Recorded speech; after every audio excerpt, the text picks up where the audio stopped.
하나님의 말씀은 고린도 전서 1장 1절에서 9절 말씀 같이 읽겠습니다. 고린도 전서입니다. 1장 1절 말씀부터 같이 읽겠습니다. 하나님의 뜻으로 그리스도 예수의 사도로 부르심을 받은 나 바울과 형제 소스데네가 고린도에 있는 하나님의 교회에 이 편지를 씁니다. 그리스도 예수 안에서 거룩하여지고 성도로 부르심을 받은 여러분에게 문안드립니다. 또 각처에서 우리 주 예수 그리스도의 이름을 부르는 모든 이들에게도 아울러 문안드립니다. 예수 그리스도는 이 사람들의 주님이시며 우리의 주님이십니다.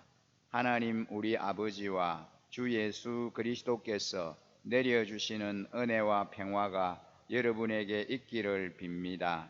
나는 여러분이 그리스도 예수 안에서 받은 하나님의 은혜를 생각하고 여러분의 일로 언제나 하나님께 감사를 드립니다. 여러분은 그리스도 안에서 모든 면에 풍족하게 되었습니다. 곧 온갖 언변과 온갖 지식이 늘었습니다. 그리스도에 관한 정언이 여러분 가운데서 이렇게도 든든하게 자리 잡았습니다. 그리하여 여러분은 어떠한 은사에도 부족한 것이 없으며 우리 주 예수 그리스도의 나타나심을 기다리고 있습니다. 우리 주 예수 그리스도께서 나타나실 날에 여러분이 흠잡을 데 없는 사람으로 설 수 있도록 주님께서 여러분을 끝까지 튼튼히 세워주실 것입니다. 하나님은 신실하신 분이십니다. 하나님께서는 여러분을 부르셔서 그 아들 우리 주 예수 그리스도와 친교를 가지게 하여 주셨습니다. 아멘. 오늘은 이제 6월 1일인데 이제 오늘부터 고린도 전서를 우리가 함께 묵상하게 됩니다. 고린도 전서를 우리가 함께 묵상하면서 이 말씀이 우리에게 주시는 특별한 또 하나님의 영적 교훈이 무엇인가를 함께 살펴보기를 원합니다. 고린도전서 시작인 1장 1절에서 9절 이 말씀은 부르시는 하나님에 관하여 말씀하고 있습니다. 이 고린도전후서는 성경 안에서 매우 독특한 그런 서신입니다. 아마도 고린도 전후서를 우리가 깊이 읽고 나면 초대교회로 돌아가자는 그런 구호가 쑥 들어갈 수 있습니다. 우리는 초대교회로 돌아가자. 초대교회, 신약교회의 아름다운 원행을 회복하자. 그렇게들 이야기 많이 합니다. 그런데 막상 이 고린도 전후서를 읽어보면서 고린도 교회의 상황을 살펴보면 그런 생각이나 또 그런 마음이 사라질 수도 있을 것입니다. 왜냐하면 이 고린도 교회에 참 문제가 너무 많았기 때문입니다. 물론 다른 교회도 문제가 있었을 것입니다.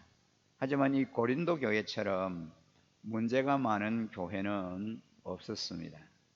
고린도 교회는 상세하게 설명은 할 수가 없지만 몇 가지 간략하게 우리가 살펴볼 필요가 있다고 생각이 됩니다. 이 고린도는 항구 도시입니다. 그리고 헬라 지역에서 경제의 중심에 서 있던 도시이기도 합니다. 항구 도시는 대부분 그렇습니다만 세 가지의 그 항구 도시가 갖고 있는 그런 특성이 있습니다. 먼저는 술집이 많다는 겁니다. 바다에서 일하는 사람들은 육신적으로 필요해서 술을 자주 마십니다. 그래서 술집이 많은 것이 항구 도시의 특성입니다. 그리고 두 번째는 사창가가 많습니다. 고대 세계에서 술과 여자는 때려야 뗄 수 없는 관계였습니다. 그러기 때문에 이 고린도라고 하는 이 항구에는 특별히 그 도시가 더 그러했습니다. 세 번째는 점집이 많습니다.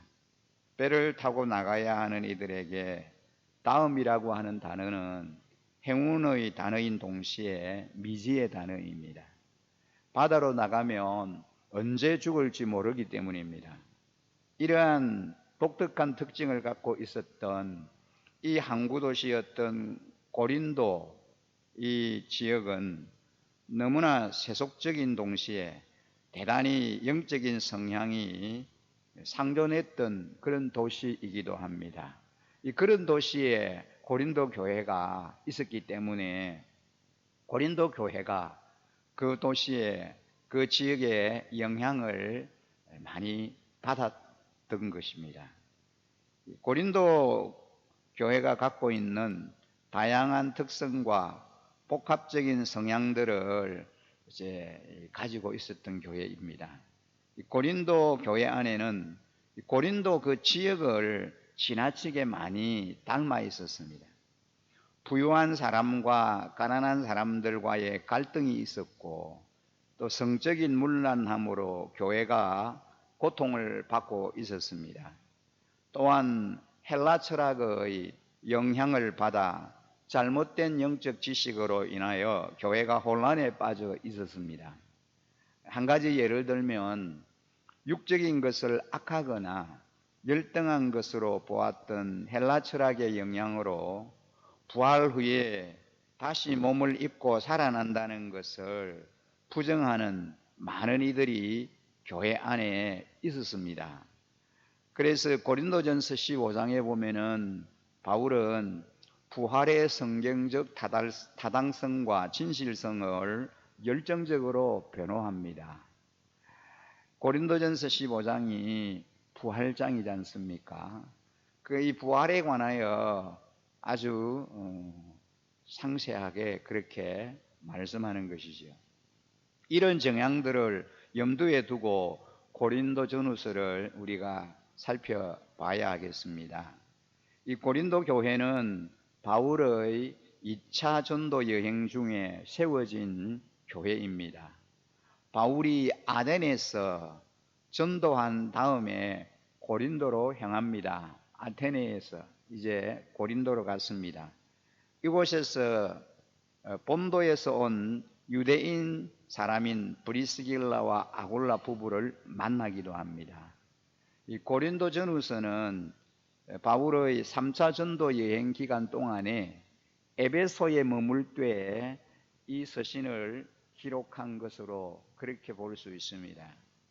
이제 우리가 본문의 말씀을 보면 1절에서 9절 오늘 우리가 읽은 이 본문의 말씀은 바울의 인사와 감사의 내용입니다. 1절에서 3절은 그 편지를 받는 원 독자들을 향하여 저자인 바울이 인사를 하고 있습니다. 인사를 시작하면서 이제 바울은 자신의 사도직을 이렇게 변호합니다. 하나님의 뜻으로 그리스도 예수의 사도로 부르심을 받은 나 바울과 형제 소스데네가라고 이 편지가 시작이 됩니다. 앞으로 우리가 살펴보겠지만 이 고린도 교회 안에서 바울의 사도직은 매우 중요한 이슈가 될 것입니다. 2절에는 고린도에 있는 하나님의 교회에 문안합니다. 그리스도 예수 안에서 거룩하여지고 성도로 부르심을 받은 여러분에게 문안드립니다. 또 각처에서 우리 주 예수 그리스도의 이름을 부르는 모든 이들에게도 아울러 문안드립니다. 예수 그리스도는 이 사람들의 주님이시며 우리의 주님이십니다 라고 말씀하고 있습니다. 중반에 보면은 성도로 부르심을 받은 여러분에게 문안드립니다. 이렇게 말씀하고 있는데, 이 고린도전서를 읽어보다 보면 과연 이 사람들이 하나님의 백성이 맞는가? 예수를 따르는 이들이 맞는가 싶을 정도로 극도로 타락한 삶을 살아갔던 이들입니다. 과연 이 사람들이 예수를 믿는 사람들인가? 이들 그 마음 가운데 예수의 생명이 있는가? 의심이 될 정도로 이들의 삶의 모습이 그렇다라는 거죠. 그럼에도 불구하고 그들을 향하여 바울은 거룩한 성도라 그렇게 부르고 있습니다. 4절에서 9절까지의 내용은 바울의 고린도 교회에 대한 감사의 내용입니다. 5절에는 여러분은 그리스도 안에서 모든 면에 풍족하게 되었습니다. 곧 온갖 언변과 온갖 지식이 늘었습니다. 라고 감사를 표현하고 있습니다. 5절에 보면 하나님은 우리가 다 그리스도를 전구할 수 있도록 구변도 주시고 지식도 주셨다라고 합니다. 이 고린도 교회 성도들이 특별한 언변과 구변이 뛰어났다라는 거죠. 그 부분을 바울은 감사하고 있는데, 이 구변과 언변이 뛰어났다라는 말은 말을 잘한다 그 말이거든요.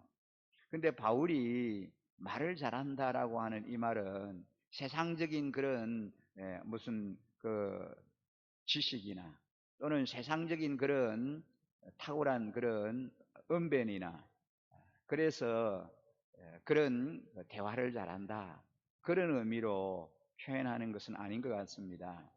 이 전도를 잘한다는 거죠. 그리스도에 대한 지식과 탁월한 그런 언변을 가지고 설득력 있게 복음을 전해서 많은 사람들에게 그리스도를 소개하고 증거하는 그런 면이 이 고린도 교회 성도들에게 있었다는 것입니다. 그래서 바울은 그런 것들을 감사를 하나님께 드리고 있는 거죠. 그렇습니다. 우리에게도 하나님께서 그런 구변과 또는 그 언변을 하나님이 지식을 주셨다라는 것입니다. 우리가 사람들에게 복음을 잘 전달할 수 있는 능력과 구변은 매우 중요합니다. 구변이 없으면 전도를 잘 할 수가 없습니다. 그래서 구변도 필요하고 복음에 대한 지식도 필요합니다. 그러나 그것만 가지고 그리스도에 대한 증거가 견고하게 되는 건 아닙니다. 우리가 좋은 구변을 가지고 복음을 전하는 훈련도 열심히 받고 설명도 잘하지만 내 삶이 따라오지 않는다면 그 증거는 무력해지고 힘을 발휘하지 못합니다. 그래서 고린도전서에서는 우리의 삶이 거룩해져야 이 증거가 견고해질 수 있다라고 말합니다. 저와 여러분의 삶이 복음의 증거를 견고하게 하는 그런 삶이 되어질 수 있기를 간절히 소망합니다. 7절에 보면은 그리하여 여러분은 어떠한 은사에도 부족한 것이 없으며 우리 주 예수 그리스도의 나타나심을 기다리고 있습니다 라고 합니다. 이 7절 후반부에 간절히 주의 강림을 기대하며 살아가고 있다는 거죠. 이 고린도 교회 성도들이 언변도 있고 구변도 있고 복음에 대한 지식도 탁월하고 그래서 전도를 잘하고 그뿐만 아니라 예수 그리스도의 그 강림, 재림의 주님을 향한 그런 소망과 기대함이 이 성도들 안에 있다라는 것입니다. 바울은 그것을 보고 하나님 앞에 감사를 드리는 거죠. 뿐만 아니라 이 교회 안에는 다양한 은사와 그런 지식들이 있었습니다. 그 다양한 은사를 가진 성도들이 참 많이 있었다라는 그런 내용인 것입니다.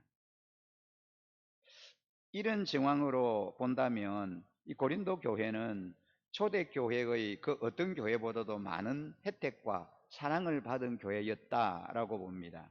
그럼에도 불구하고 그들은 결코 다른 교회에 비해 거룩하거나 정직한 삶을 살지 못했다는 거죠. 많은 은사가, 많은 지식이 하나님의 백성으로 살게 하지는 못한다는 것입니다. 많은 은사도 있고 지식이 있다라고 해도 그것만 가지고 하나님의 백성으로 거룩한 삶을 살아가지는 못한다는 것입니다. 8절에 보면은 우리 주 예수 그리스도께서 나타나실 날에 여러분이 흠잡을 데 없는 사람으로 설 수 있도록 주님께서 여러분을 끝까지 든든히 세워주실 것입니다.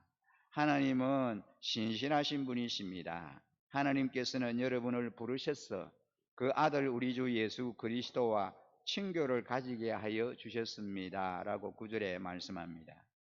바울 사도는 신실하신 하나님이 그리스도의 재림날에 성도를 흠잡을 데 없는 사람으로 세워주신다라고 확신합니다.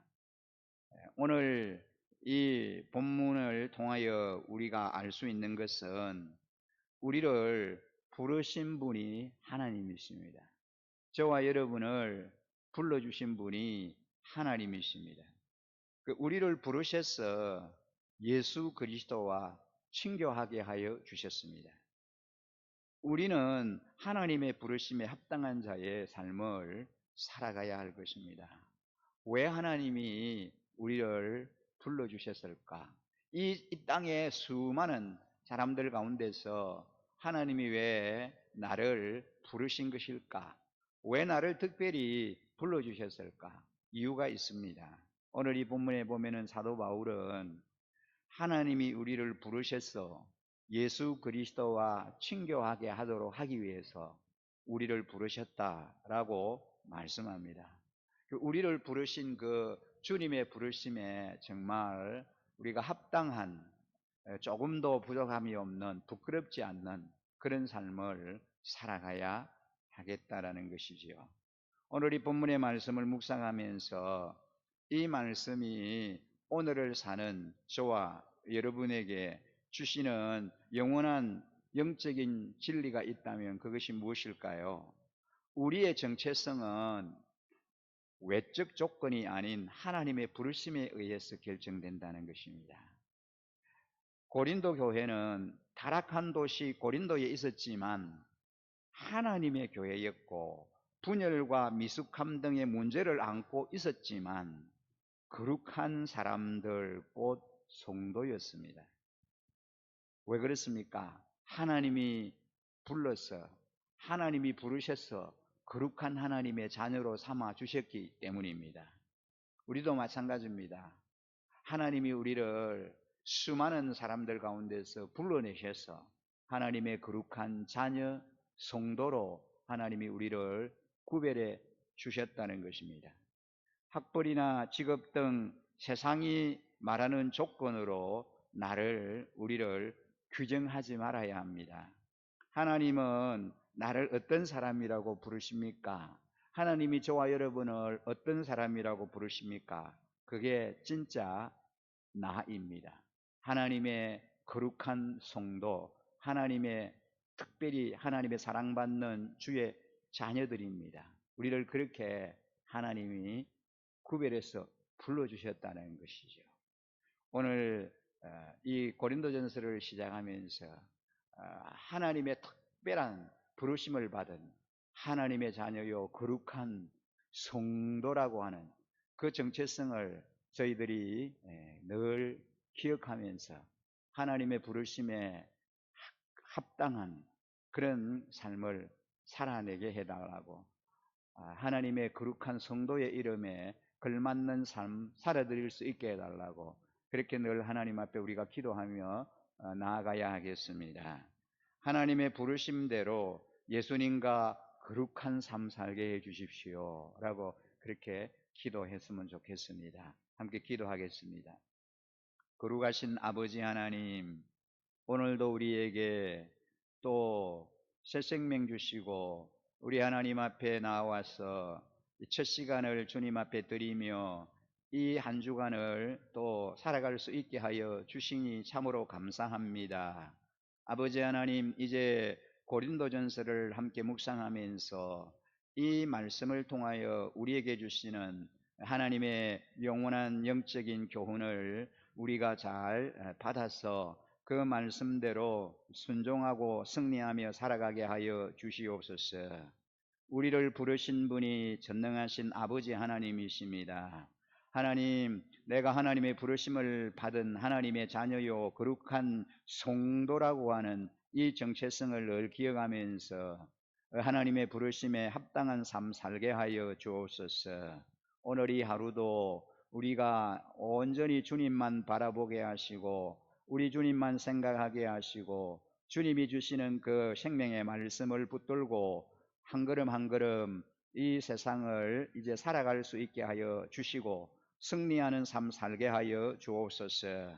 오늘 이 새벽에 주님의 전에 올라온 한 분 한 분에게 성령의 능력을 부어주시고 기도의 영을 부어주셔서 우리 하나님과 더 깊은 친밀함을 가지며 교제함의 깊은 은혜의 자리에 나아가게 하여 주옵소서. 그렇게 하실 우리 하나님을 온전히 찬양하며 우리를 구원하신 우리 구주 예수 그리스도 이름으로 기도드립니다. 아멘.